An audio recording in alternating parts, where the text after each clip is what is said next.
And in your report, you wrote that the 3 bullets were from a degree of 45. Yes. And from a horizontal plane. What is this consistent with?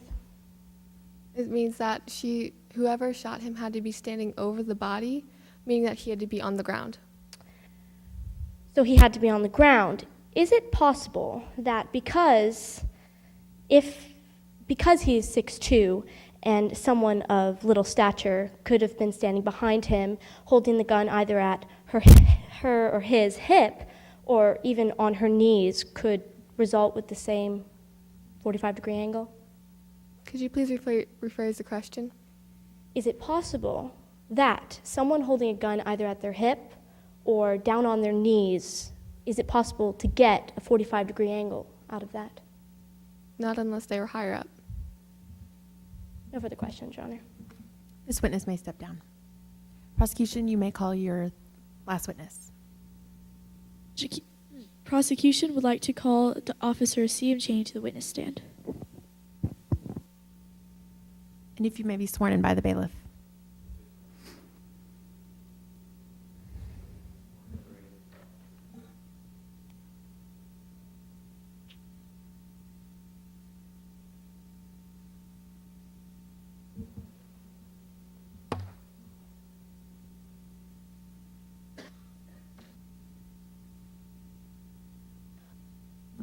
You may proceed. Hello, ma'am. Please state your name for the court. My name is C.M. Chaney. And what do you do for a living? I am a police officer with the Milton County Police Department How long have you worked there? for 6 years, since 1982. And were you on duty the night of the shooting? Yes, I was. Your Honor, I would like to bring forth exhibit number 2. Has defense counsel had an opportunity to review this document? Do you have any objections to the document? Proceed. It's admitted. Can you see that? Okay. Okay, and on that night, when you arrived, what was the scene of the house? Well, so when I arrived, I found the house was in chaos. I was greeted by Lee Porter,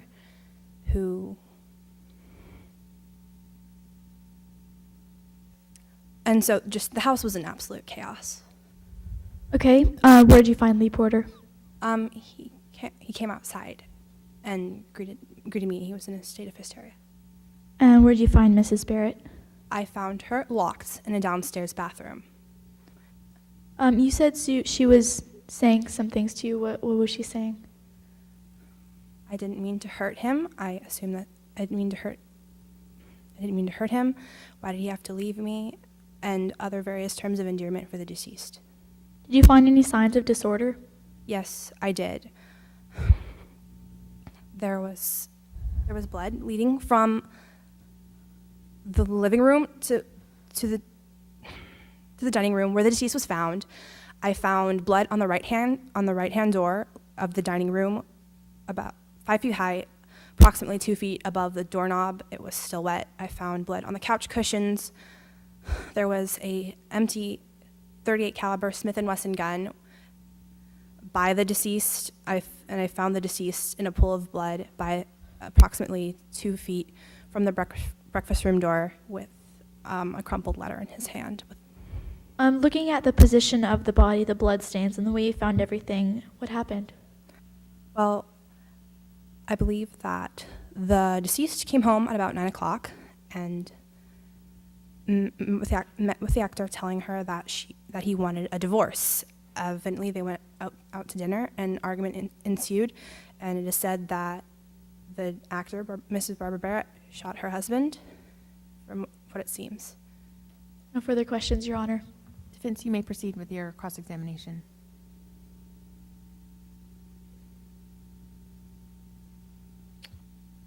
Do you make it a habit to read the witnesses their Miranda warnings? Yes, I do. And did you read the defendant her rights that night? Yes, I believe I did. Your Honor, I would like to enter exhibit number 7 as evidence. Any objection from the prosecution? The exhibit is admitted. Would you like the Yes, please. witness to Can see? you hand this to the Mr. witness, Bailiff, will you please? please show the witness the document?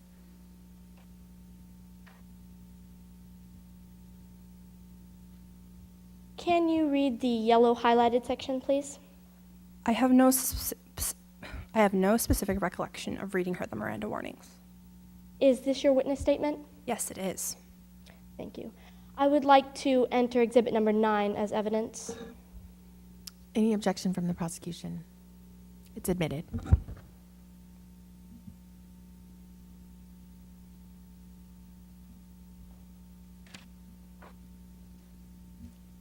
Once again, can you please read the yellow highlighted section?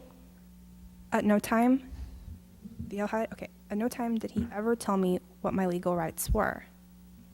And is this Barbara's statement? Yes, it is. Thank you. You have been a police officer for 7 years, correct? 6, actually. 6? Okay, forgive me. And you've written many police reports in these 6 years. Yes, I have. And in your police report in this case, did you make any errors? I do not believe so. Your Honor, I have exhibit number 1 for the witness. Any objection from the prosecution? It's admitted.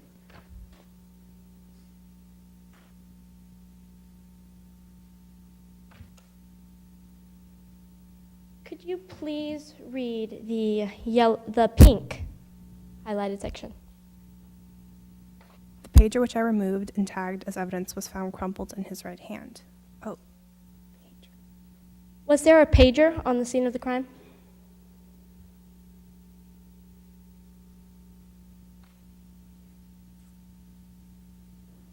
I don't believe so. Can you explain this mistake? What I found in his right hand was a letter, so maybe a page. Oh, okay. Can you flip to the very last page and read the yellow highlighted section? The deceased began to run towards the dining room, and the actor shot him again, this time hitting him in the left leg at the thigh area. According to the medical report, the victim was shot in the right leg. Can you explain this mistake? No, I cannot. I wrote this report, I believe, before the medical examiner did hers. And turn to the very first page, please, and read the blue highlighted section. It says stranger to stranger, yes. And when you took the defendant into custody, did you know that she was the deceased's wife? Yes, in fact, I did. Then can you explain why you labeled this case a stranger to stranger? Yet again, it could have been a typo. Okay. What time did you write this police report? After bringing Barbara Barrett into custody. Okay. Can you please read the green highlight section at the bottom of the page? Report's 1 a.m. 1 a.m. And what time do you normally get off of work? 12 a.m. And you were working later that night, Yes. then, correct? Could that possibly explain all the errors in your report? It may or may not have been, but it could have. No further questions, Your Honor. This witness may step down. Does the prosecution rest? Defense, you may call your first witness. Thank you. We would like to call Dana McGuire.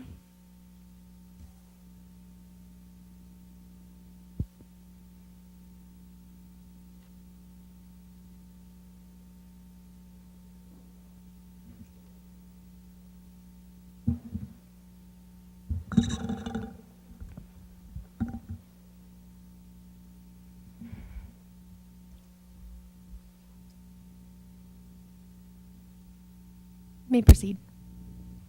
Please state your name for court record. Dana McGuire. And why are you here with us today? I am Barbara Barrett's psychologist. And how long have you been practicing in your field? 17 years. Your Honor, the defense asked that McGuire be entered as the expert witness. Any objection from the prosecution? Admitted. In your 17 years as a psychologist, what have you accomplished? I have written a book about the lives of battered women called Living in Hell, The Life of a Battered Woman. I have set up my own private practice and operate it. I have interviewed at least 300 battered women and have heard 500 stories from such women. And I have an BA and an MA in psychology. And in your professional opinion, how do you know if a couple is an abusive couple? To be defined as an abusive couple, they have to go through at least 2 cycles, each cycle consisting of 3 phases. And can you further explain these phases? Yes. The first phase is called the tension building phase. And in this phase, there is minor instances of physical and verbal abuse, but nothing too major. And the second stage is called the acute battering phase. In this stage, there is major psychological and physical trauma to the battered wife. And then the final stage is called the loving or kindness stage. And in this stage, the abusive husband showers his wife with gifts and is kind, and eventually the cycles start all over again. And why doesn't the woman leave her husband? Usually because they have told themselves that their husbands do love them and it's their fault that they are being abused. You interviewed Barbara Barrett, correct? I did. And would you, in your professional opinion, is she a battered woman? Yes. Why is this? She has displayed all of the signs of a battered woman, and from what she has told me, has gone through at least 2 of the battering cycles. And she's gone through 2 of the battering cycles, so why didn't she leave her husband? Because she loved him and she thought that the abuse was genuinely her fault, and she thought that she could still reconcile the abuse that her husband caused her. And in your professional opinion, do you believe the defendant is capable of such a crime in her right state of mind? If she was in her right state of mind, she would not have done it, no. No further questions, Your Honor. Prosecution, you may proceed with your cross-examination.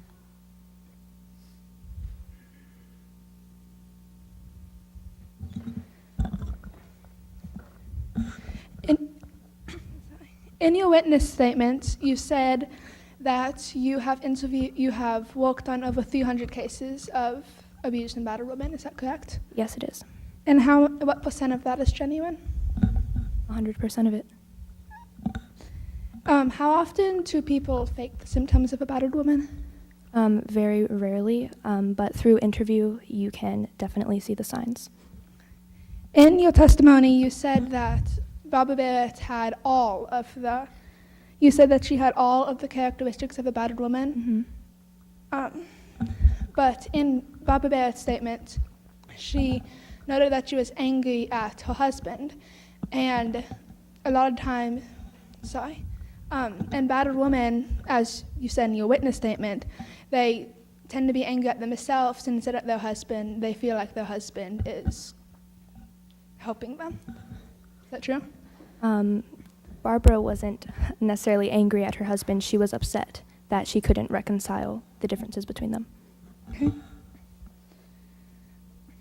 You said in your witness statement that many women stay in battering relationships because they have no economical choice, correct? Yes. But Mrs. Barrett had a large income from several trusts that her father had set up. Is that right? Yes. So that doesn't really fit the profile that she did have more economical choices. Barbara was emotionally attached to her husband, not economically, as I said in my witness statement. Okay. May you repeat just the titles of the phases in the cycle? Yes, there is the tension building phase, the acute battering phase, and then the kindness or loving phase. In your statement, you called it the initial phase. Is that the same thing? Yes, it is. Okay. No further questions. This witness may step down. Defense, you may call your next witness. I would like to call up Barbara Barrett.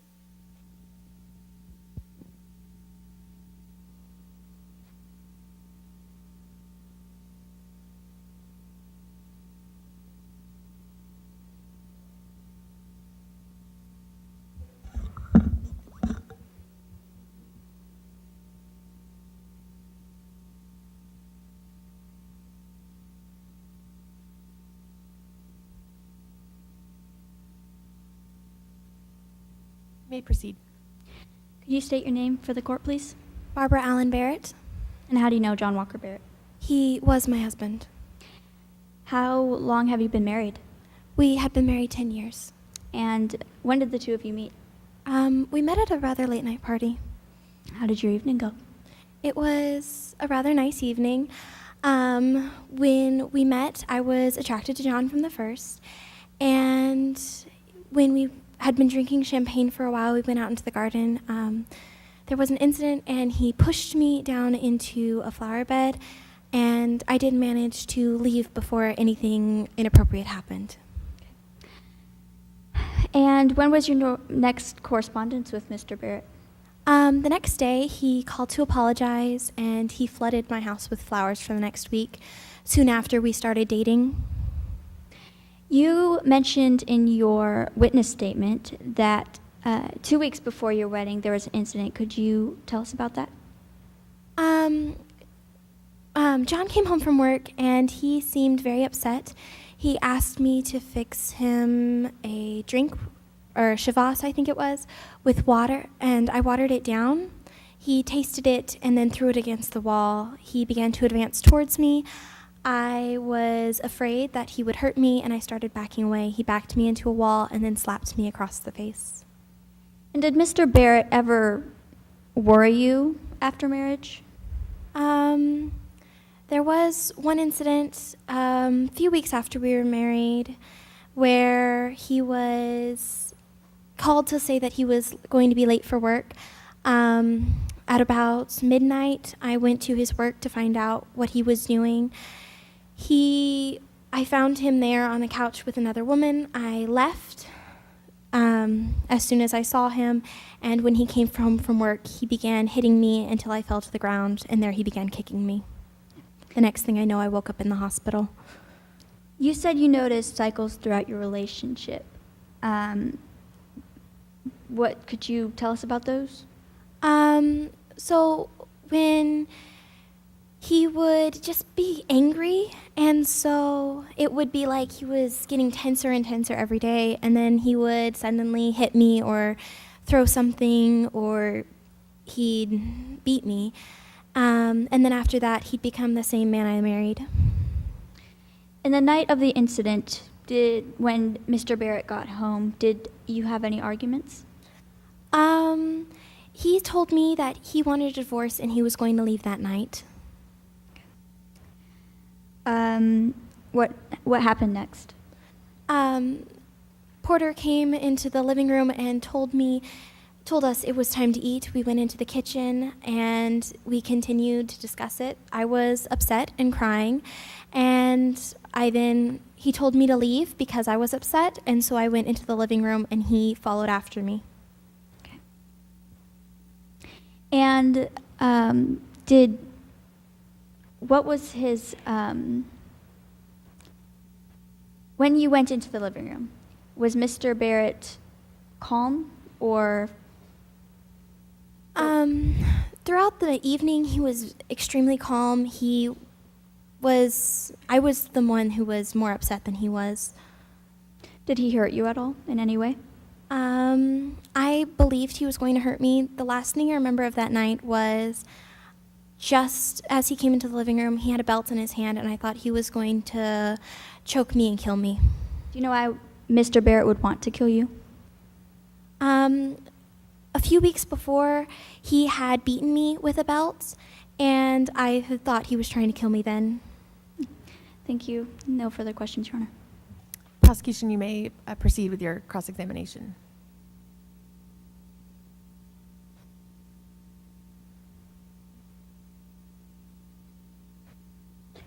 Miss Barrett, did you trust John? For the most part. Did you fear him? At times, I did. Were you ever scared that he would... Wait, no, we already did that one. Did you ever think about leaving? No, I loved my husband. Did you ever consider fighting back? No, not really. Did you ever consider getting even with your husband? No. No further questions, Your Honor. This witness may step down. Does the defense rest? Prosecution, defense, you may proceed with your closing statement.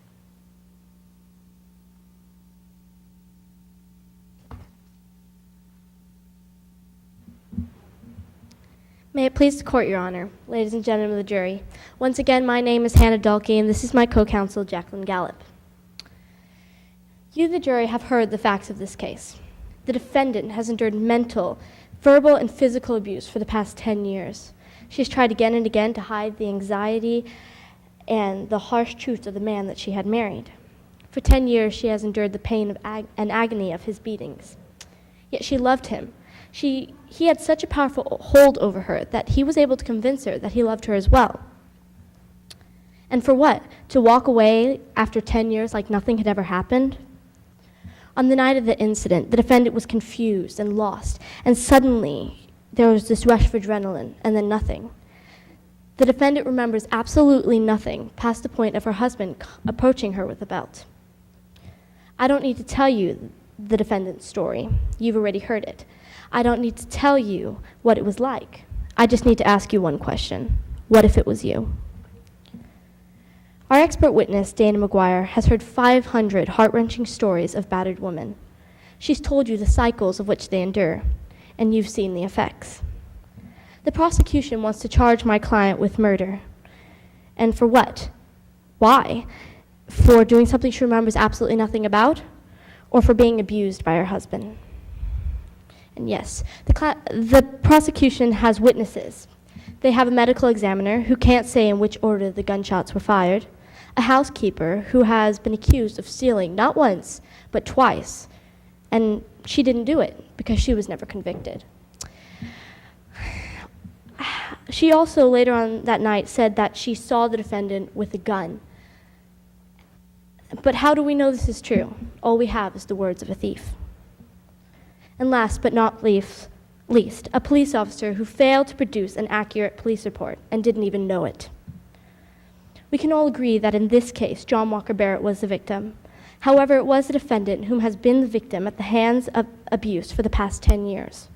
This is why my co-counsel and I ask that you, the jury, find the defendant not guilty and relieve her of all charges. Thank you, Counselor. Prosecution, you may proceed with your closing argument.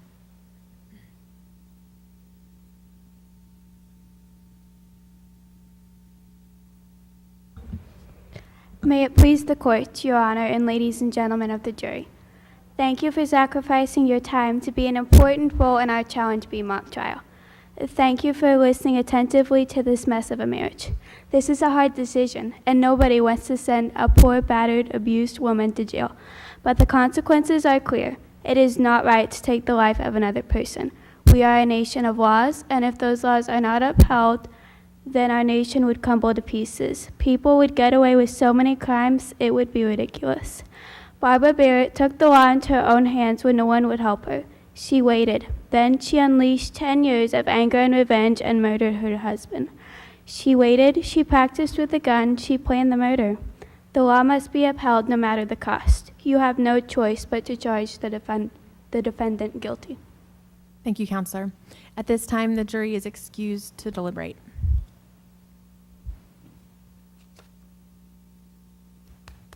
Do we clap? I want to.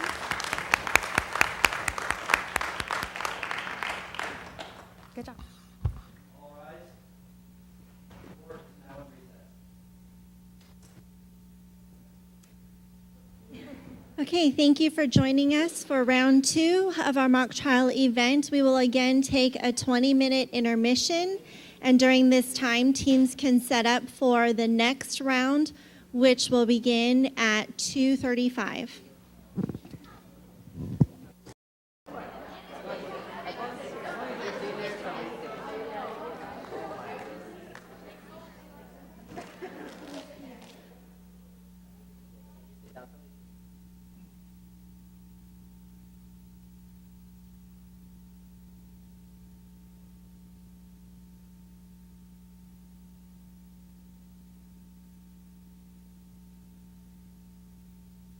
Welcome back from intermission. We are going to proceed with round 3 of our mock trial event.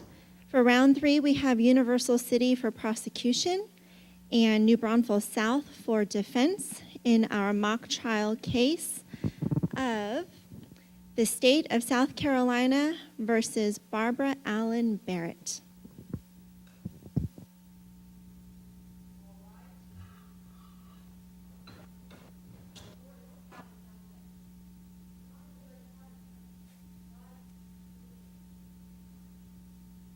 Please be seated. At this time, I'll call to trial the state of South Carolina versus Barbara Allen Barrett. At this time, may the defendant rise?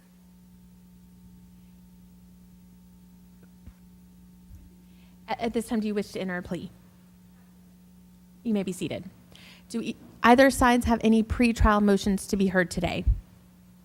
If there are none, then we'll proceed with opening statements. Prosecution, you may proceed. May it please the court, your honor, and ladies and gentlemen of the jury. My name is Julia Jorgensen, and this is my co-counsel, Ashley Taylor. On December 18th, 1988, John Walker Barrett was killed by his wife, Barbara Allen Barrett. We, the prosecution, are here to prove that Mrs. Barrett had both the means and the motive to kill her husband. By motive, we mean that A, 3 weeks before the incident, she was told by her husband that he was unhappy by their marriage. The day of the incident, they were arguing over divorce. And we also have evidence of a letter that the deceased wrote that states his unhappiness with the marriage. With means, we have a witness who will testify to the fact that Mrs. Barrett was seen shooting a firearm earlier that day, and it was also seen again that night during the murder, where she saw Mrs. Barrett with the same gun. We ask that you, for the state and for your country, find Mrs. Barrett guilty of murder and sentence her to 15 to 30 years of imprisonment with no bail relief. Thank you. Defense, you may proceed with your opening statement.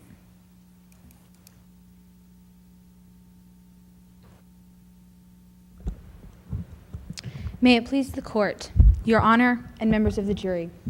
My name is Joy Gill, and these are my co-counsels, Julia McCreary, Keenan Precise, and Jacob Pope. I would also like to introduce the defendant, Barbara Barrett.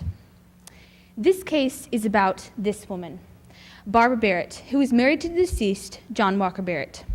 Barbara is the mother of 2 children and has a horrible background of pain, fear, and suffering at the hand of an extremely abusive husband.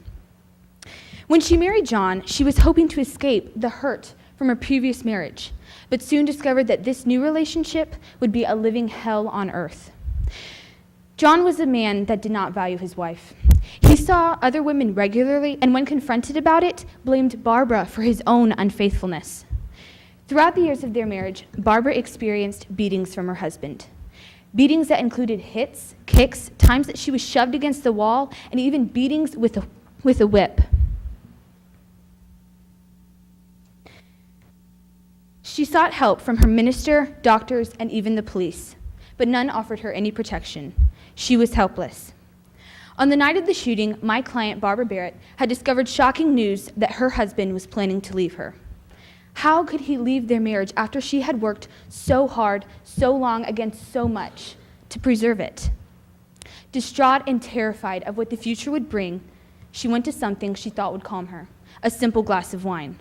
But when her husband came from behind with a belt in his hands, she prepared herself for the worst.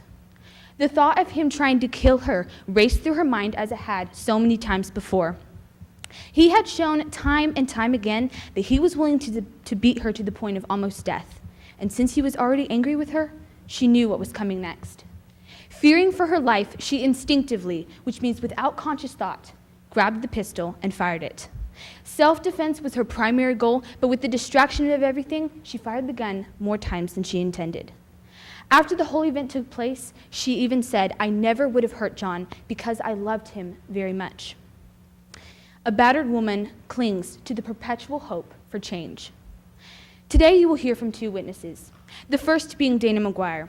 Now, Dana McGuire has been a psychologist for battered women for over 17 years. She will testify that Mrs. Barrett had no control of her actions, and with the combination of fear and wine, shot her husband purely from self-defense and accidental actions.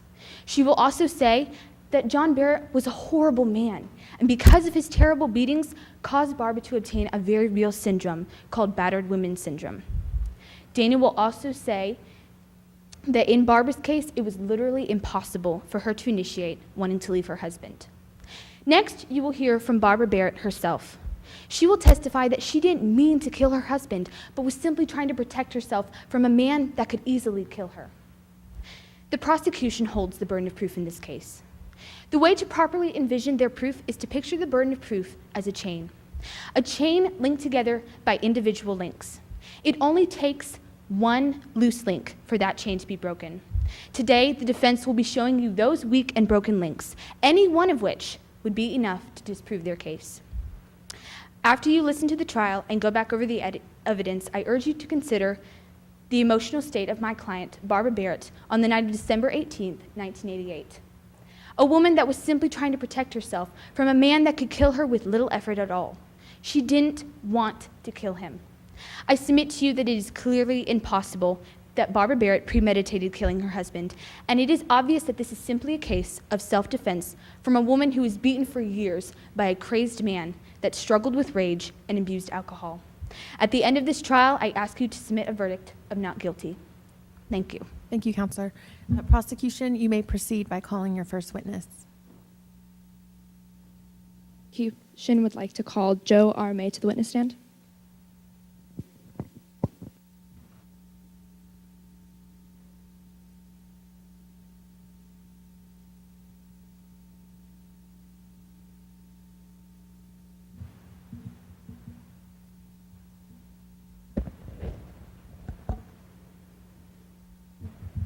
You may proceed.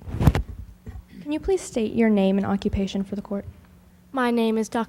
McGuire, and excuse me. My name is Dr. Joe R. May, and I'm the medical examiner who examined the deceased John Walker Barrett. And what was the manner of death to John Walker Barrett? The manner of death was a homicide. And what was the weapon used to kill him? A gun. And how many gunshot wounds were in the body? There were 5 gunshot wounds. Where were they located? There was 1 gunshot wound located to the upper portion of the left arm from front to back, through and through. 1 gunshot wound to the right leg, the upper portion of the right leg from back to front, through and through. And 2 gunshot wounds to the upper portion of the back at an angle of 45 degrees from a horizontal plane, and the same angle to one in the head, which was the cause of death. And can you please tell me again how many were in the back? There were 4 of the 5 gunshot wounds were in the back. And which one was the cause of death?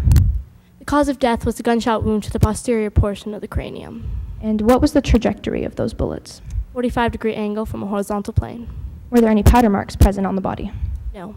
And what does this mean?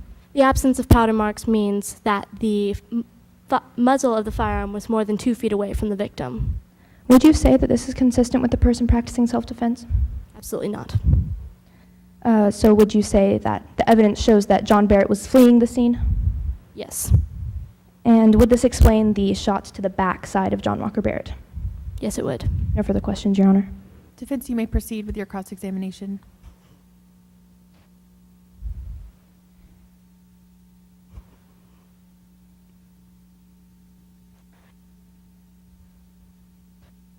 Hi. In your opinion, in your professional opinion, would you say that the shot to the back of the head was the last shot? I would. Okay. I thought you said that there was no way to determine the order of the shots. Well, the last shot was to the head, and this was the cause of death. And the way that the gunshots were, it would be consistent that the last one fired was the one to the head. Okay. Well, thank you. No further questions, Your Honor. You may sit down. Prosecution, you may call your next witness. I'd like to call Lee Porter to the witness stand, please.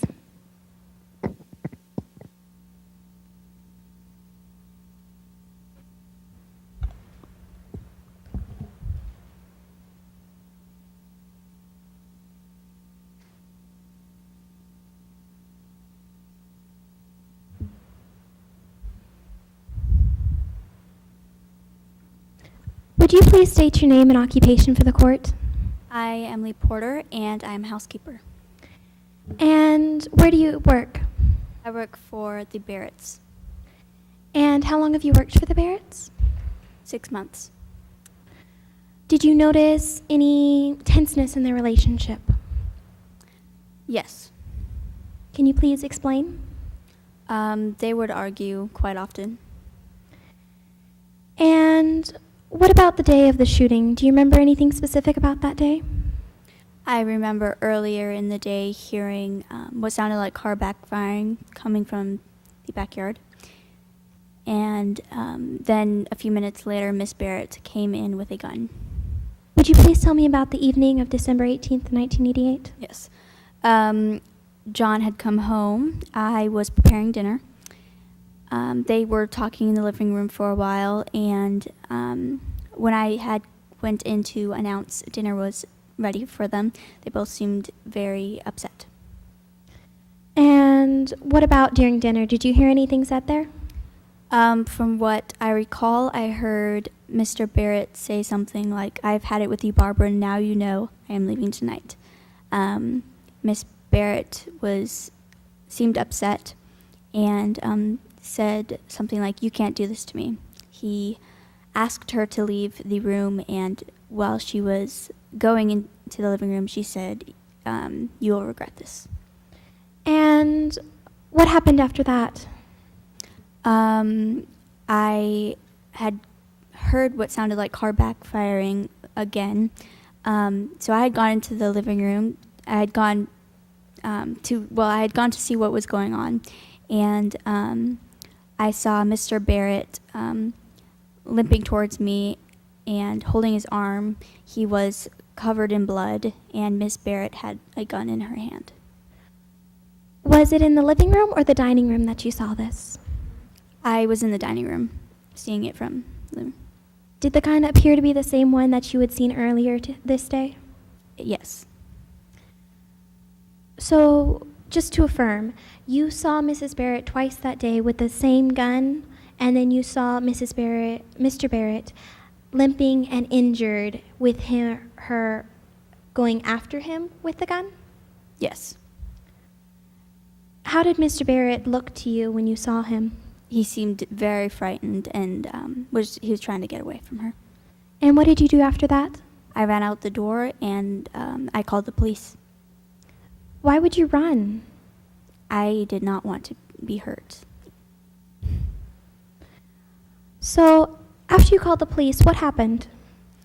Officer Cheney arrived, and we were in the house, and Miss Barrett locked herself in the downstairs bathroom. No further questions, Your Honor. Defense, you may proceed with your cross-examination.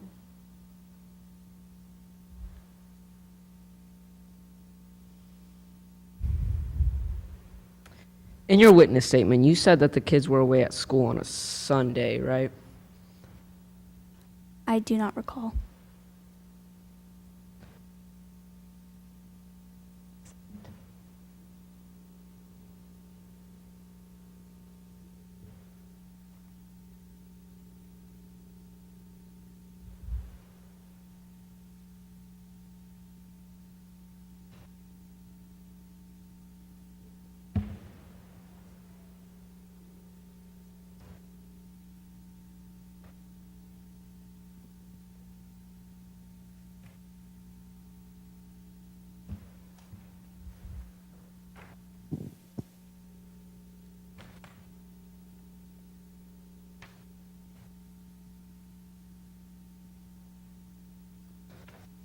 Your Honor, at this time, I'd like to enter the Exhibit 10 into evidence. Any objection from the prosecution? Admitted. At this time, will you please read the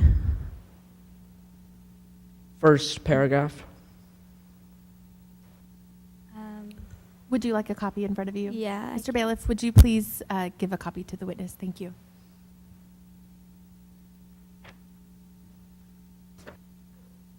The first paragraph? Yes. My name is Lee Porter. I am 47 years old and have worked all my life as a housekeeper. I have worked for the Barretts as their afternoon housekeeper for about 6 months. My usual hours that I work are from 2 in the afternoon till 10 at night, 5 days a week, Wednesday through Sunday. There is a girl who works from 6 in the morning until 2 in the afternoon. And what was the day of the shooting? The day of the shooting was... What day of the Objection, week Your was Honor. it? This is irrelevant to the facts of the case. Any response? Can you tell It me is how this relevant. is relevant to the case? She had stated in a later paragraph that the kids were away at the school at the time of the shooting. Overruled, Counselor. Can I see the paragraph or the paperback?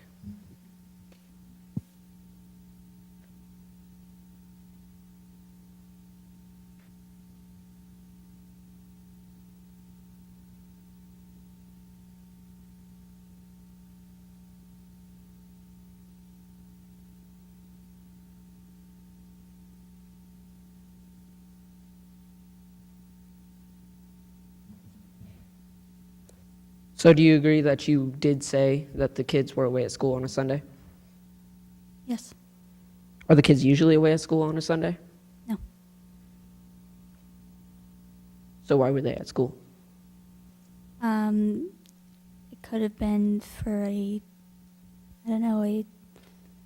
So if you don't know the simplest fact of what day the kids are even at school, isn't it possible that you don't know the personal issues in the family? It could. You also said in your witness statement that you were arrested for stealing $100 from a woman. Is this correct? That is what she had said to the police. Now let me ask you something. Is this the only time you've robbed someone or the only time you've been caught? Objection, Your Honor. The witness character has been put into issue. Response? None. Overruled. One more thing. If there were shots fired in the backyard, don't you think the neighbors or somebody at least would have heard them? Perhaps. No further questions, Your Honor. This witness may step down. You may call your next witness. I would like to call Officer C.M. Cheney to the witness stand, please.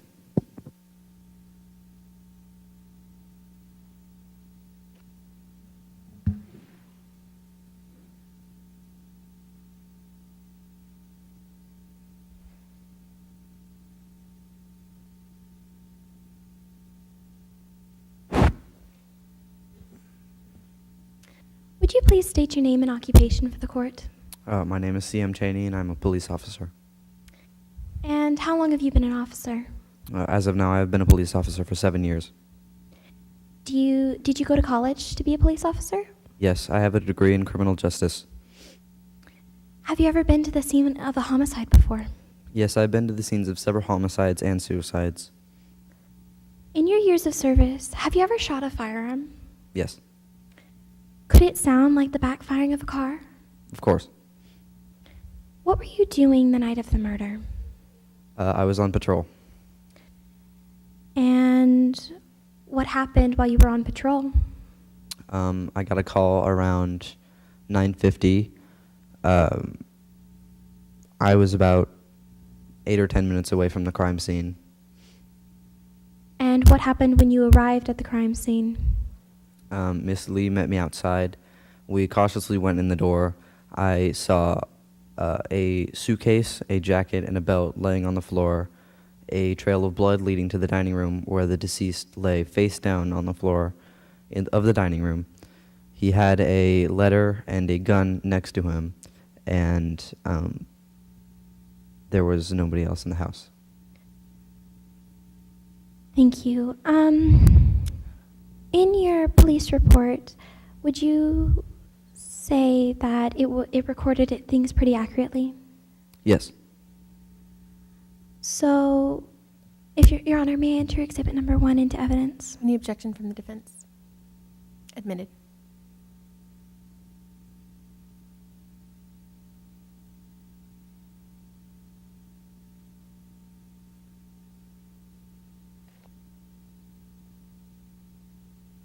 This is your police report, correct? Yes. And you said that you found him in the living room in it, correct? The dining room. The dining room. Thank you. And where was he shot? It seemed the shooting started in the living room. Okay. I apologize. I meant to say exhibit number 3. So noted. May I please enter exhibit number 3 into evidence? Any objection? Admitted.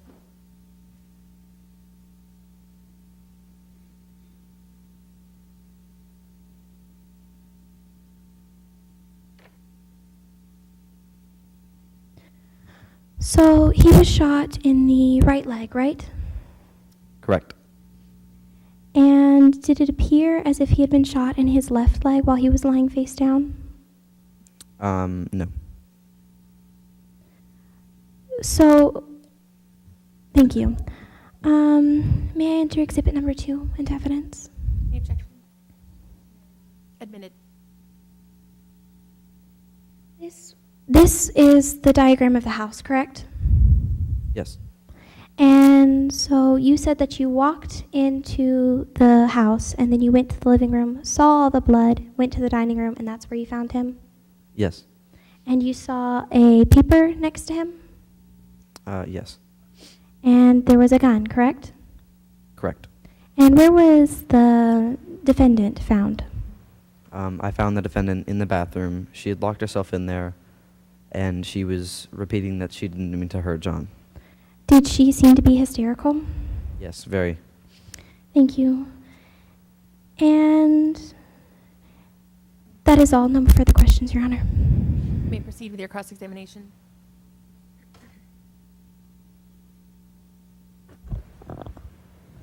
Hello, Officer Cheney. How are you today? I'm good. How are you? I'm well, thank you. As an officer, it is your job to tell a prisoner their rights before you question them. Is that correct? Yes. And as a good officer, it's your habit to do this, right? Yes, I always make a habit of reading witnesses their Miranda warnings before and after arrest. Thank you. Officer Cheney, you would agree that someone working hard and long hours is more prone to making mistakes than an arrested person, right? Yes. Maybe mistakes like forgetting or not completing things in their work? Yes. Do you remember telling my client her rights before she gave a statement? I have no specific recollection of doing so. Thank you. The Miranda warnings are one of the most important thing when arresting, someone, right? Yes. It says in the Constitution, in fact, that we do not have to testify against ourselves, but you don't remember telling her one of the most important things. No, but I always make a habit of doing so. Is it true that your regular days of work are from Tuesday to Saturday? Yes. December 18th, 1988 was a Sunday. Do you recall this? Yes. So you were working an extra day? Yes. Officer Cheney, do you have any other jobs? No. I would like to submit Officer Cheney's witness statement into evidence at this time. Any objection from the state? Admitted.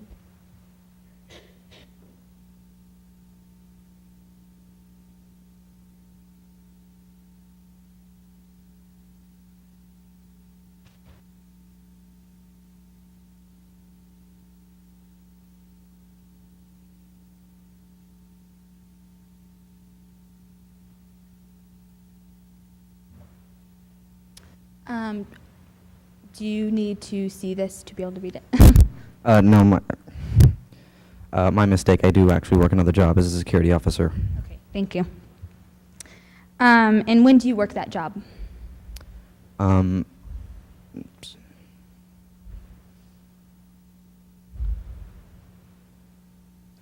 I cannot recall at this time. Maybe on your off hours? Yes. Okay. So just to clarify, in addition to working your normal job and your extra position at the bank, on the night of the murder, you were also working an extra day? Yes. Well then, with all this work and the mistake previously noted, and you even said before that someone who's working long and hard hours is prone to making mistakes, Are we really supposed to trust you when you were obviously tired and exhausted? No further questions, Your Honor. Would you like to answer? No. Then you may step down. Yes, Your Honor. Any further witnesses? No, Your Honor. The state rests. Yes. Defense, you may call your first witness.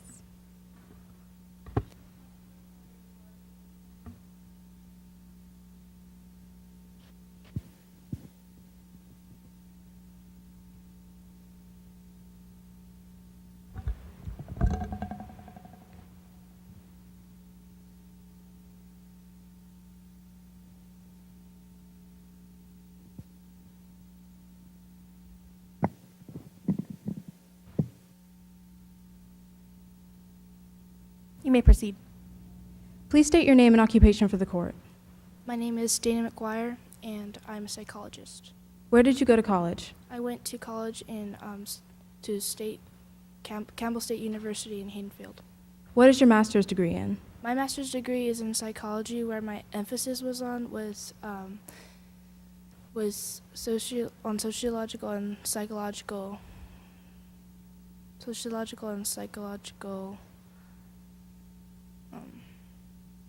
My master's degree was in psychology, sorry. Your Honor, I would like to submit this witness as an expert. Any objection from the state? Thank you. Admitted. Is this your first time being called as an expert witness? No, I've testified in several trials as an expert witness. What is your area of specialty? My area of specialty is dealing with abused and battered women. How many years have you been in this practice? I've been doing this for 17 years. And you have an active private counseling class? Yes, I do. In your witness statement, you said that you wrote a book. What is that book titled? My book is called Living in Hell, The Life of a Battered Woman. Thank you. Over the past 17 years of your practice, how many battered and abused women have you seen? I've seen over 300. How many stories of such women have you listened to? I've listened to over 500 stories of women with battered women syndrome. Thank you. What is your definition of a battered woman? My definition of a battered woman is one who is subjected to any forceful, psychological, or physical abuse by a man against her will. How do you know the defendant?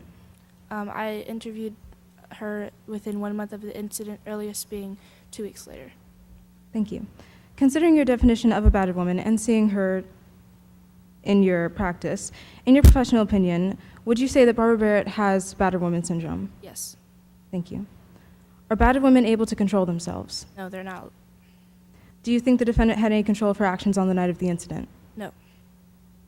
Why did battered women stay in these battering relationships? Because they have internalized what I call my theory of learned helplessness. Okay. Do you mind if I get something? I'm sorry? Do you mind if I get a No.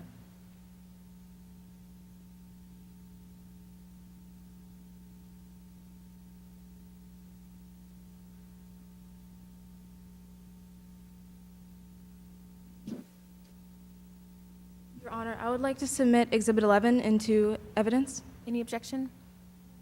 Admitted. Thank you.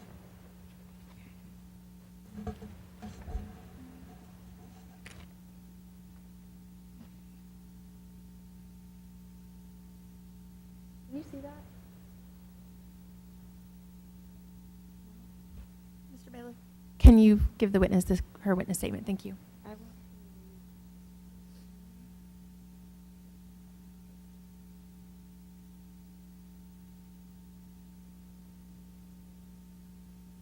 Okay. Would you please explain learned helplessness to the court?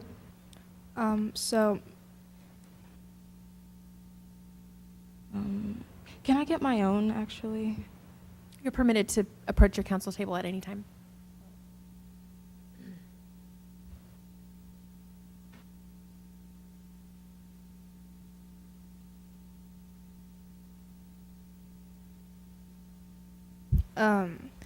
Many women stay in battering relationships because they have no economic or legal choice.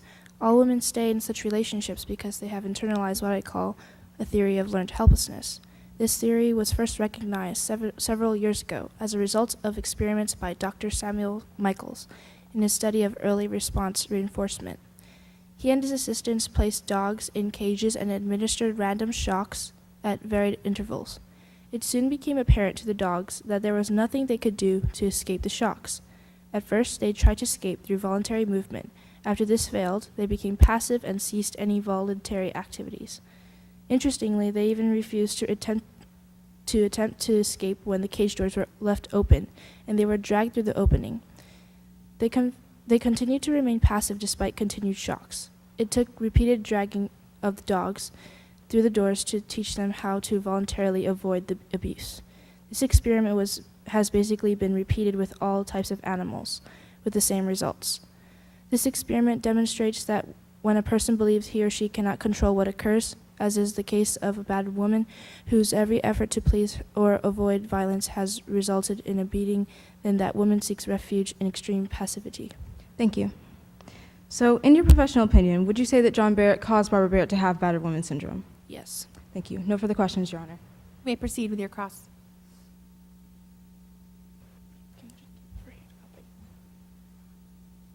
When did you first interview Mrs. Barrett? I first interviewed Mrs. Barrett the earliest after the incident 2 weeks later. What was Mrs. Barrett's mental state? She had battered woman syndrome, so she was mentally unstable.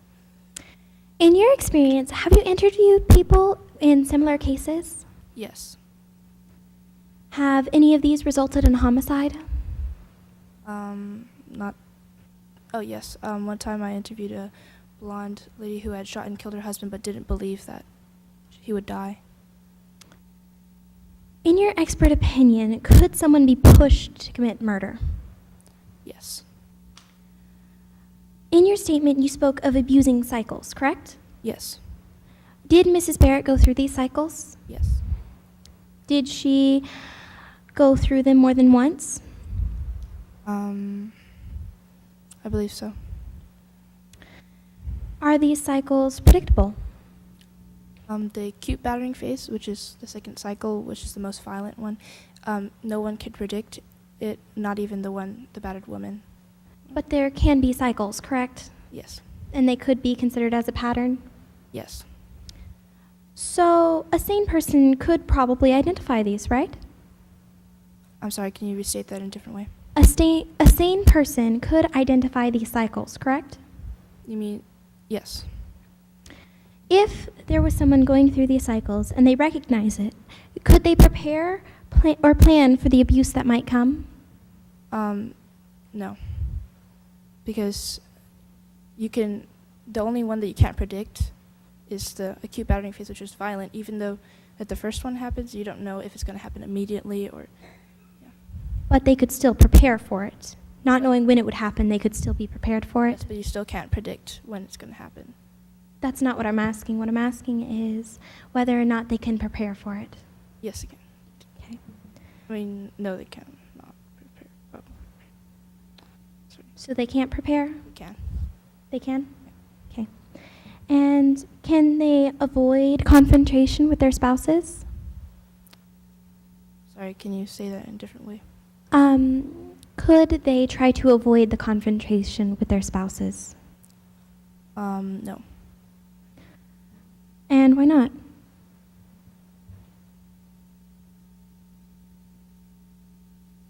I'm not really sure. Would you like me to restate the question? Yes. Could a battering couple avoid confrontation? No. I'm not sure.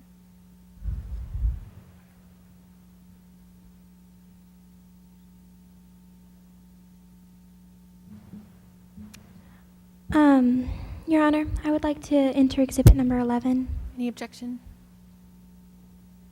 Admit. Bailiff, would you take this to the witness, please?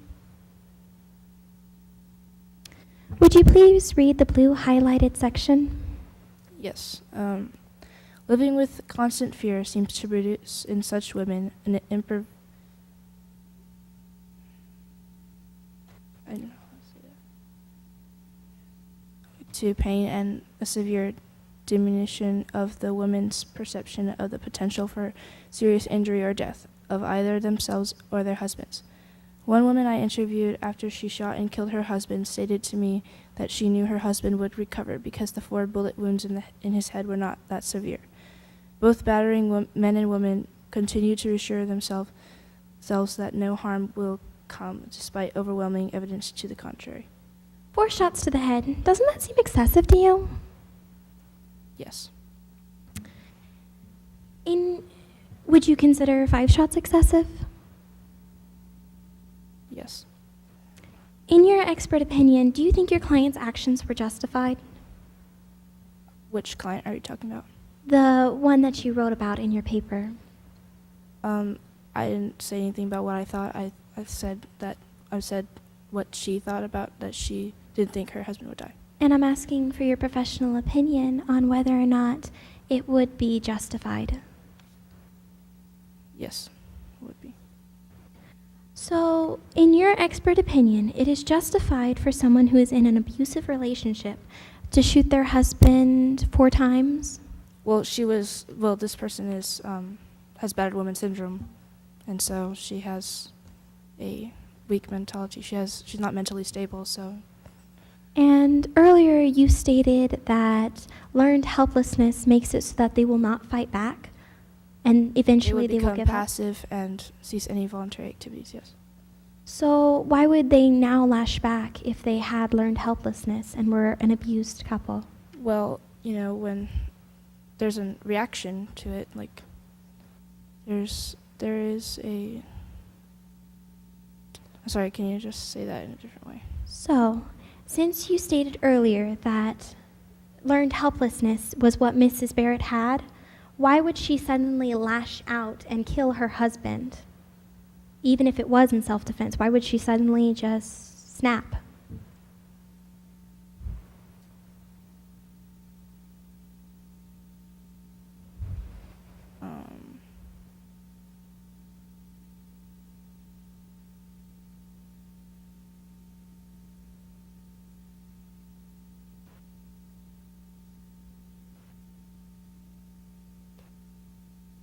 Is your answer, I don't know? Yes. Proceed, counselor. That's all. No further questions, Your Honor. You may step down. Let me call your next witness.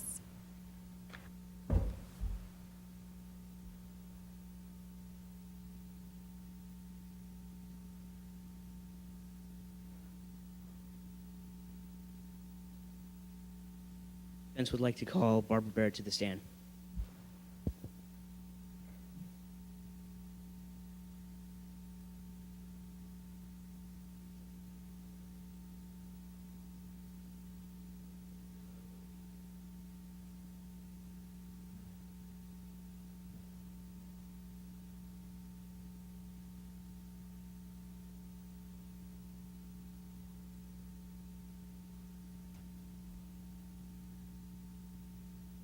You may proceed.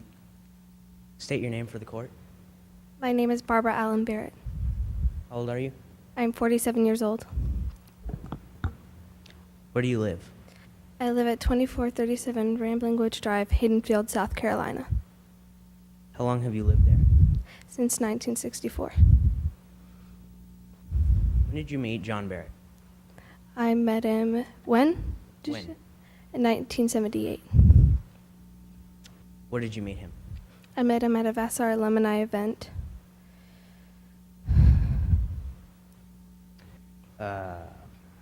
When did you start dating? 2 days after.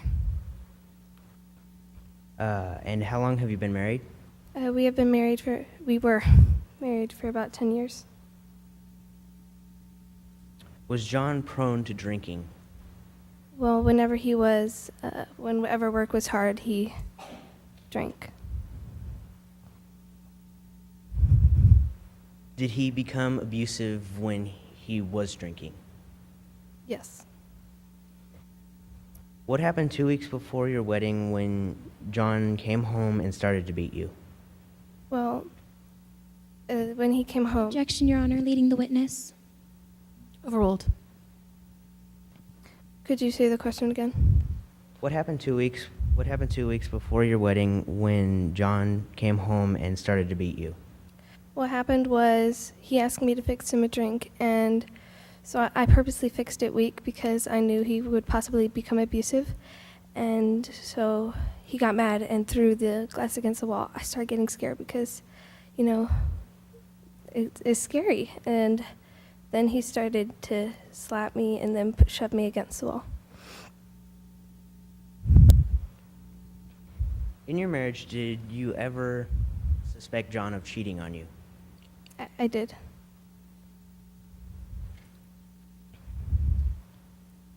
Did John continue to beat you through your marriage? Yes, it ran in cycles, but it would happen about 3 or 4 times a year.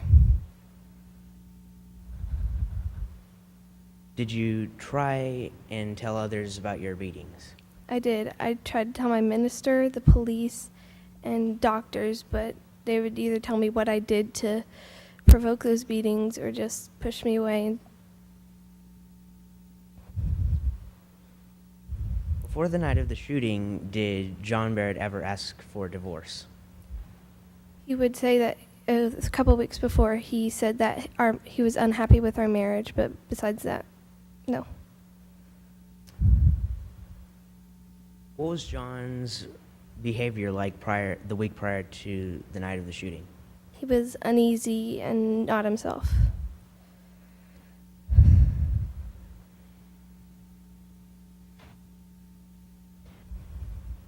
When did John come home the night of December 18th, 1988? He came home around 9 o'clock 9 o'clock. What did John say when he came home that night? He said that he wanted a divorce.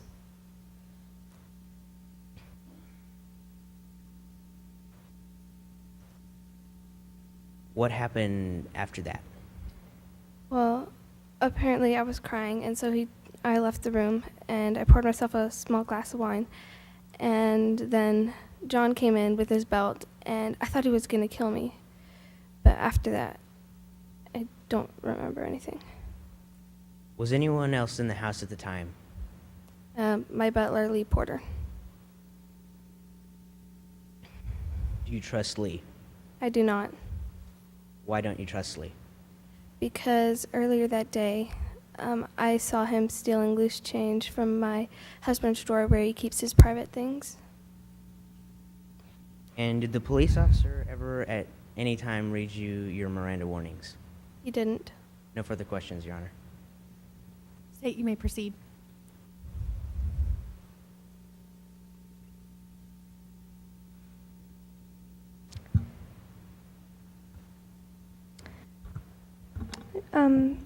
Mrs. Barrett, in what room did the incident initially occur in? Well, it initially occurred I think it occurred in the living room. Living room.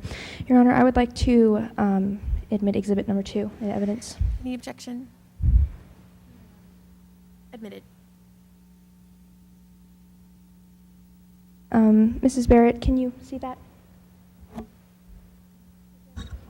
Can you please tell me in what room your husband's dead body was found in?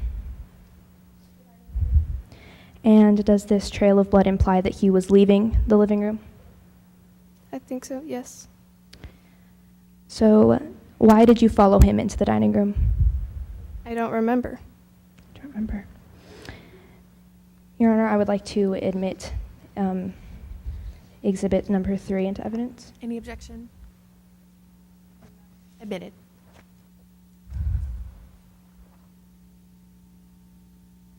Can you see that, Mrs. Barrett? Yes. Can you please tell me where the majority of the bullets are on your husband, on the front or to the back? To the back. Thank you. And did John ever tell you he wanted a divorce? Only the night of the murder. Had he ever expressed to you that he was upset with your marriage? 3 weeks prior. 3 weeks prior. Did you ever suspect John of being unfaithful? Yes. Did you suspect him being unfaithful around the time of his murder? Maybe, yeah. Did this make you feel angry and upset in any way? It made me feel disappointed, not angry. Yeah. But you surely did feel upset to the fact that your husband was cheating on you. It was more of a why, not a upset as in angry. Your Honor, I would like to admit into evidence exhibit number 8. Objections? Mrs. Barrett, do you ever recall Officer Cheney reading you your Miranda rights? I do not. Hold on. Can you see that, Mrs. Barrett? I cannot. Can I have the bailiff give a copy to Mrs. Barrett?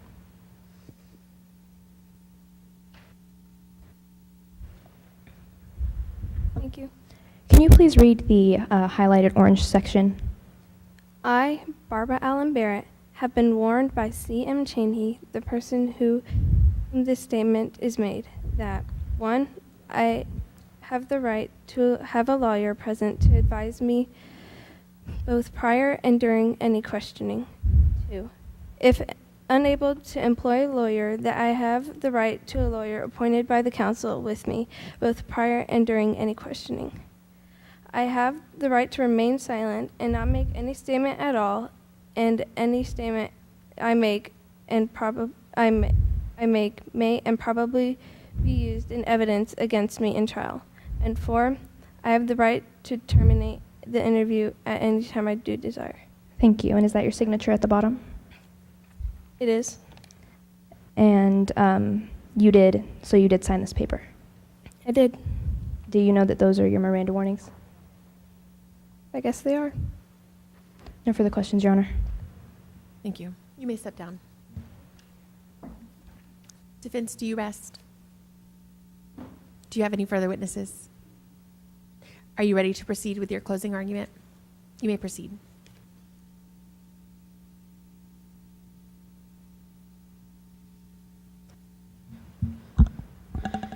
Members of the jury, as you have just heard in this trial, on the night of December 18th, 1988, Barbara Barrett was arrested for allegedly murdering her husband, John Walker Barrett. Allow me to remind you of the definition of murder: the killing of a person with malice and aforethought, which means premeditation. On this dreadful night, Barbara Barrett, a victim to many vicious beatings by the hands of her husband, was in an argument with him once again. The argument grew heated and ensued into a fight. John was done. He said that he was leaving her for another woman. From the testimony you heard today, Barbara Barrett, distraught, got a glass of wine and sat down on the couch to try and calm down. John was infuriated and grabbed a belt, a tool he had used on occasion to maliciously beat his wife, and stormed into the living room. Barbara Barrett, scared for her life because John had beaten her before like this, but not just once. He had beaten her throughout their entire marriage. Barbara, as we heard today, having no control over actions, shot John. She was scared. She was about to be beaten, and because of her battered woman syndrome, she lost all control of her body.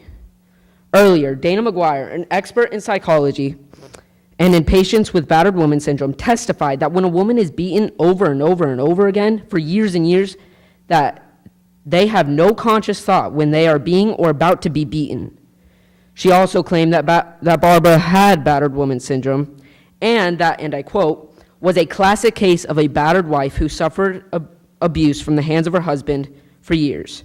Lastly, Dana stated that when a woman is battered by her husband for years, that she will feel helpless and like she can't escape from this horror.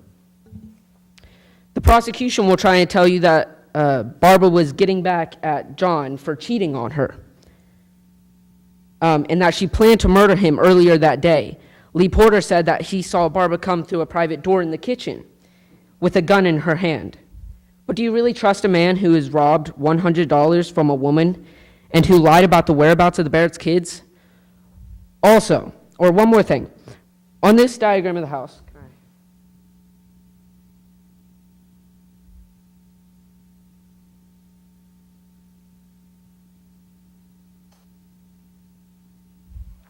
On this diagram of the house, in the kitchen, do you see any private door?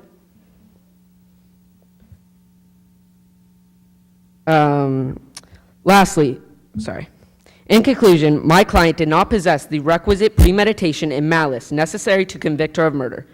I ask that you find our client, Barbara Barrett, not guilty. Thank you. Thank you, Counselor. State, you may proceed.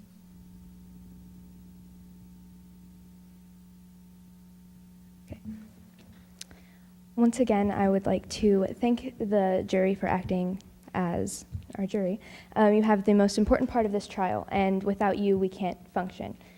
The attorneys can argue all day, they can question the witnesses, but at the end of the day, it is up to the conscience of the jurors. And that is why my co-counsel Julia and I have tried to argue the facts of this case. We have shown you that John was shot 4 times in the back, 5 times overall, with one of the gunshot wound to the back of his head. We have shown you that John was clearly trying to flee the scene, even leaving a trail of blood. We have shown you that Lee Porter heard gunshots earlier that day and had even saw Barbara Barrett, the defendant, entering the house with a gun in her hand. Barbara Barrett has told us that 3 weeks before the murder of her husband told her that he was upset with their marriage, and even that night, a couple hours before the incident occurred, he told her he wanted a divorce. The defense claims that Barbara Barrett acted on emotion and that she should not be judged for her actions. And I agree. Barbara Barrett did act on her actions. She did not think through the process. If she were a logical person, she would have realized that divorce would have helped her and her husband. It would have granted her the relief from the cycles of battering that she claims to have been in, and it would have granted her finally an escape and peace of mind. But this is not the case. Barbara, instead of happily welcoming divorce as a battered woman probably would have done, she shot him once in the leg, once in the arm, 2 times to the back, and 1 final bullet to the back of the head. Now, I pray that you put together the pieces of this puzzle logically and see that Barbara Barrett should not be set free to act on emotion, as we have seen that she has done. Who's to say that you will not be her next victim if she gets turned into this woman that doesn't think through things at something that doesn't please her? That is why my counsel and I ask that Barbara Barrett be found guilty of the unlawful murder of her husband and be put in prison for 15 to 30 years with no bail. John's only crime was wanting to live a happy life. Thank you. Thank you. At this time, the jury is excused to begin deliberation.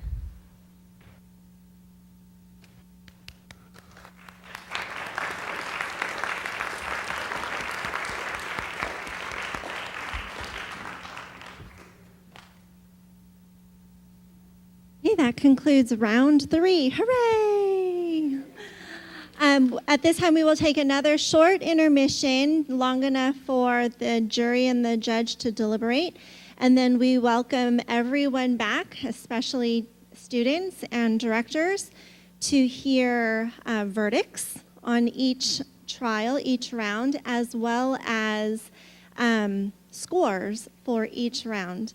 So don't go away. And any curious audience members are welcome to come in here as well. And also, our acting judge will give some feedback to our students. Thank you.